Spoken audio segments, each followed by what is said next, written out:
questions-réponses issues de notre séance. J'ai dit oui à une demande, c'était mon élan, et puis finalement je me suis rendu compte que c'était très inconfortable pour moi et que du coup ça s'est révélé plus compliqué qu'agréable. Donc comment faire pour ne pas refaire ce oui sacrificiel? Alors, on a pu observer qu'effectivement, même si c'était intéressant de sortir parfois de sa zone de confort, il était quand même important d'écouter ses besoins en préalable. Donc voici un petit peu le protocole que moi je vous propose la prochaine fois que ça se présente pour vous. Premier point, prenez le temps de vous poser avec la demande avant de répondre. Allez écouter cet élan qui vous pousse à dire oui. Je vous rappelle que ça fait partie de notre nature profonde que d'être dans la générosité, que d'être dans la réponse. On ne laisse pas, on n'aime pas laisser quelqu'un dans une demande, mais il faut apprendre à vérifier que ça corresponde vraiment à notre besoin. Donc, on ne sort pas, on ne répond pas tout de suite, pardon, mais on essaie de sortir de l'élan qui nous pousse à. Ça, c'est jamais très bon pour nous que de répondre à un élan qui nous pousse à. Il est important qu'on prenne nos décisions et qu'on donne nos réponses à partir d'un espace de calme et non pas d'un espace où on se sent poussé, obligé à faire les choses.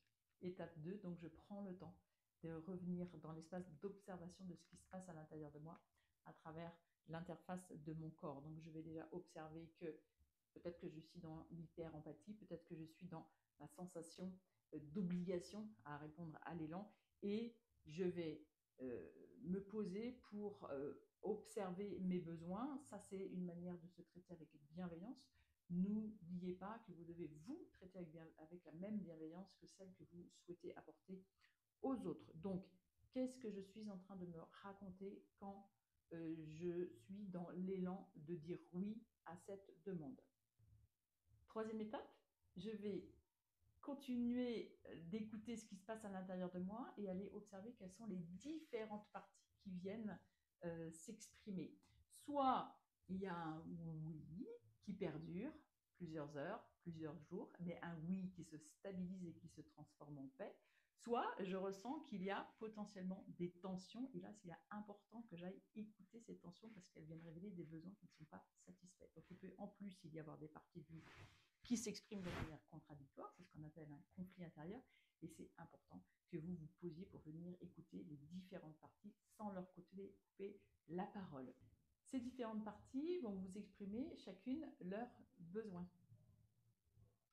Et donc dans l'étape 4, il va être important que vous laissiez le temps à une solution d'émerger pour que les besoins de chacune des parties soient rejoints. Et là, vous allez sentir normalement quelque chose qui s'apaise à l'intérieur de vous, ce qui sera le signal que vous avez trouvé votre réponse. Donc, soit concrètement, il y a toujours l'élan, mais un élan qui s'est apaisé, qui n'est plus une sorte d'obligation à réagir, comme une énergie qui vous pousse en fait à dire un oui.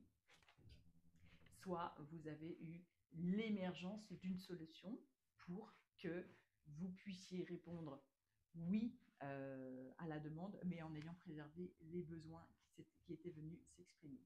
Voilà, à très vite.